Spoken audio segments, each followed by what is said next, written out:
Okay, so in closing, I want to close this playlist off in a positive light where these initiations that I went through of 5G virus, direct energy weapons, the fires, psychological warfare, addiction, etc., has been a very, very dark initiation. But I'm grateful for all the help that I've had of the angelic realm to get me through this because there's no way I would have gotten through this. And this was actually a sacrifice on my part for my first half of my life to purify these types of initiations. And what happens next when you purify this? Now, most people, 95% of people in the world won't go through extreme initiations that I did in a short time because my um, spirit and soul had signed up for this, the fast track of ascension, where I spent a lot of my life unaware of what was going on and then reawakened and then had to do it in a very short time. And I had so much help from the ascended masters and archangels and God consciousness and my twin flame that I was able to get through these initiations and the hero's journey. Okay. So I was able to get through it. And although I talk about the dark a lot in the past, there's been so much magic that has happened. And I want to end this part with the magic that does come through once you're ready to become a co creator again and have cleared all this out. So I have been doing the clearing purification on behalf of thousands and thousands of years for humanity, the divine feminine and masculine, balancing the two. And, you know, certain people are doing these purifications and clearings. I just know my initiation has been massive and we've gotten through it. And that is because we are ready to, we are holding the magic and now we are able to create. So many magical things have happened throughout my life that are just like miracles and magic. And I can't think of all the everything that's happened just now, but we are ready for creation now. So now that the purification and all this has been removed from the consciousness, the parasitic darkness has been exposed and alchemized into a beautiful story of how powerful our light is as a sun and a star body on earth. So when you go through this type of initiation, it's not easy. And people, for example, like Yeshua and Jesus, who did go through his initiation and did his ascension out of body, it was not easy for what he's done, but he had enormous support from the Godhead and the angelic realm in order to get through this initiation. And that's exactly what's happened to me. I've come full circle for the hero's initiation, and that's where I am now. And I just want to close this off now with saying that what is in store for humanity now, as hard and difficult as we may still go through some times of the physical clearing of this on earth, even though I've implemented a lot of it through my work and other people have too, it's the work is done. The work has been done for these tactics to be cleared out of earth from here on in because they will not be coming forward into the new earth, which is the Earth Star Alliance, working in tandem with our cosmic and galactic family to become galactic society again, so that our history books are going to be rewritten and the truth is going to be told, and the Stargates open for all of us to work together now. And this is my twin and I are actually a Stargate that is going to bring forth the symphony of light to further change the world. The work has been done from the inside out, and now it's ready to be done physically on the physical plane. So I want to close it off with that as we are ready for creation, and the creations are happening in the crystal grids right now. And everything that I'll give you an example of how creation works now with the ones who are seeding creation. Is the other day I was speaking with a lady who's older, and there are a lot of old people now who are diamonds and are the diamonds of society right now because of all that they've endured on this earth and been programmed into believing that they're supposed to grow old, frail, go on medication and die. This is not the case at all. This is a false program, and these people need to be cared for and listened to, and not be thrown in buildings where they're just left to be isolated in a building with air conditioning that's running 24/7, and or being fed food like in hospitals, and to be programmed with handful of medication every day that they should be taking, and to be told that they should be drinking milk all the time and to keep their bones strong, when in fact that's doing the opposite. These people need acknowledgement and respect for what they have brought to this existence in our life.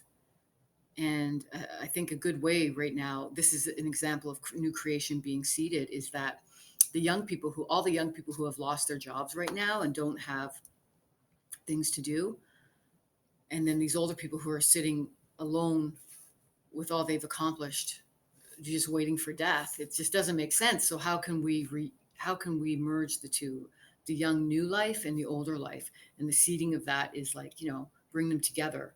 All these people alone, which some people are perfectly fine alone, but the way it's structured right now in old age home, older living residences, walking on walkers, and the medical field and how they're being treated is a dishonor to life. So that's being seeded right now. It's being put out there that this has to change, and it's just my experience of going through this. The reason I've become enlightened to this is my mom and my stepfather are close to me right now, and I'm experiencing their life and older people's lives and how they're being situated in these buildings and eating this shitty food and being programmed to think that they have to get frail, old, and die, which is not true. You can live up until your last day, past 100, very quality life. So me going through the experience of watching these people and knowing what they're going through, and so you experience it, you see it, I guess in a way it's being transmuted, and then the thought form is put out there into the one mind of God, where this has to change. And this is what I've been doing throughout my life in all the different systems I went through. So I've went through watching the medical field take life inorganically, the school systems take life inorganically, the justice system, legal system, taking life organically. And I'll tell you how. First of all, the medical field, my father died. He was given a placebo effect if you got 6 months to live, and he passed away within those 6 months. And I specifically ordered the doctor not to discuss this with him because it will have such an impact on him, he may give up. And the doctor ignored my request and was programmed and said that very thing that I asked him not to my father. And within weeks, months, actually a month and a half, he died of that placebo effect. You have 6 months to live, which we all know very well if you're on the ascension path, that that's not true. You can regenerate yourselves, you can heal yourself, and you can have optimal wellness if you take ownership of your own mind, body, spirit. So that was that experience. I've experienced it in various different ways with my mother, who had cancer, who it wasn't I don't even believe she really had cancer. And she was fed bullshit and chemotherapy. And I don't even believe that she had it. Okay. So that's another scam. And then there's, get to the educational system. I was volunteering at my son's school for a while. My son is a very spirited child and needs a lot of room to grow and be himself, which I was his guide for that. Okay. And I supported him being his true nature self. So I volunteered in the class, and I watched how children were behaving, being structured in a educational system with walls all around them, made to be sit still for 8 hours a day in various teachings. And I knew it wasn't natural, and I didn't encourage my son that school was the ultimate of importance, actually, because I didn't agree with it. So anyway, I watched kids and how they behaved, and I wanted to see what was happening with my child and how he acted and why he was getting complaints from the teacher of behaving a certain way. And when I did do the volunteering in class, I realized that he was being an actual, very expressive, creative child, working with his spirit and talent. And they were trying to suppress that. and they actually tried to get me to put him on Ritalin. And I said, no, absolutely not. But his best friend in school at the time did get put on it. And I saw the results of the difference of those two growing night and day. This kid is now, was dealing drugs and did not grow to his full potential physically, and was very resentful at the age of 16 because he knew what he was put on, and it put him in a bad situation. We had a conversation about it. Okay, so that's the school structure of what they want to do to kids. Then we have the legal system where I had my son's friend at the time was a young black guy, and I spoke about this on one video, but I want to reiterate what happened. So the day of me becoming his surety, it was the optimal outcome for this child's path. He was under 18 and was in trouble with the law because he was put in a atmosphere or a community to expose him to shit and not have options in his life. And so I was going to be his surety and was acting as a mother figure for him. And so I went on under oath and spoke my case to the female judge about why I should be this child's surety the week before his birthday of 18 so he doesn't become criminal. Okay. And lots went on. I don't want to get into the whole detail because I don't want to stay online much longer. But the day that we had this trial, yeah, it was his trial. He was in a jail cell with 3 other kids. And I learned a lot about the legal system that was in the courts a lot this year for this child. And the day that we were to go on the stand, I guess you would call it, it was a trial. Yeah, it was his trial.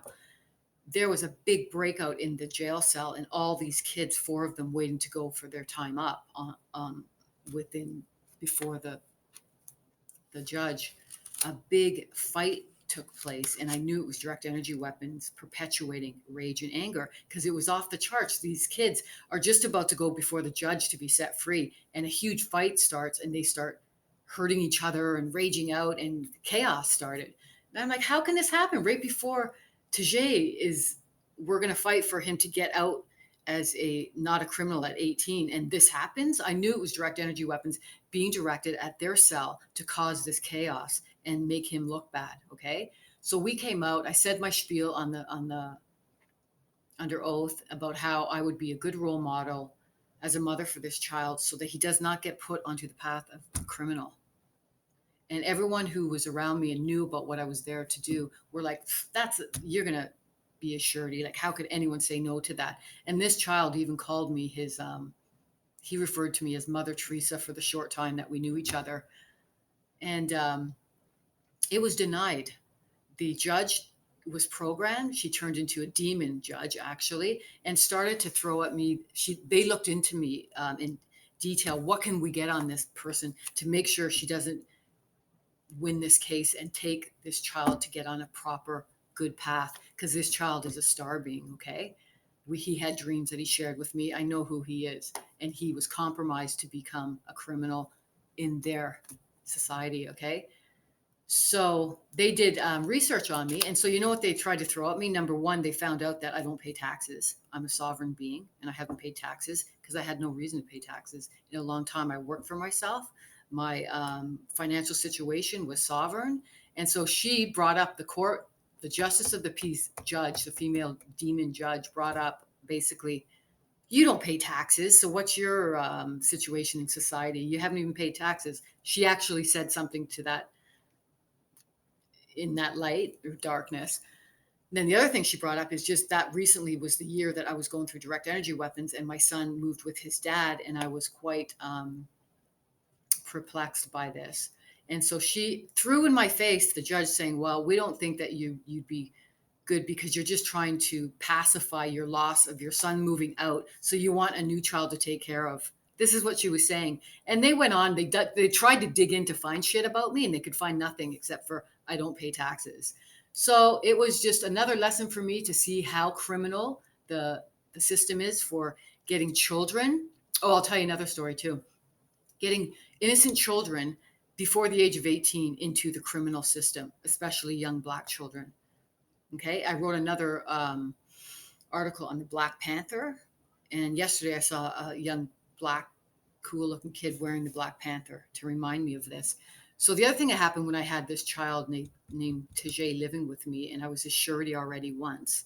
He was like 17, 16 at the time.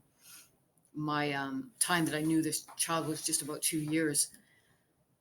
He was living with me and my son, and cops were constantly harassing me because of this. And one day they came to the house to arrest him, and they said that they believed that he had a YouTube video going viral of him holding an ISIS sacrifice, like having a kid with a bag over his head and chopping the head off, which obviously we know he didn't do. But the cops actually came to my house saying, children in the school are saying this is Tajay who did this, and that we're here to arrest him because that's what everyone's saying. And I'm like, are you serious? And I was so stressed out from direct energy weapons that I couldn't contain my anger. So there was like 5 cops outside the door, 2 constables, detectives, like coming down on me really heavy, like we're criminals and I'm holding a criminal. They came to my door and showed me this video on freaking Instagram or YouTube of ISIS terrorism attack. And they're trying to blame this kid who's living with me, which was all hearsay by young children making up a story. And so I got pretty pissed off about this and I confronted the cops with anger. And then they tried to turn back at me and say, how dare you challenge us? And I stood my ground pretty good and had to deal with this law enforcement for a while. And these people were quite intimidating, but they didn't intimidate me and they didn't get too far.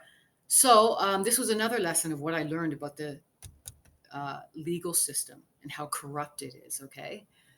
And so I've covered the medical, school, legal, government. We all know that. And whatever other corrupt systems right now are being dismantled. And yeah, so there's other stories I have too, but I'm not going to get into that all. So I just want to close off with this is my wrap up of the getting to the root of the cancer on this earth, raising it up and having to deal with it, and now releasing it. Okay, so that's what this is all about. And from here on in, love and light. And we'll see you soon.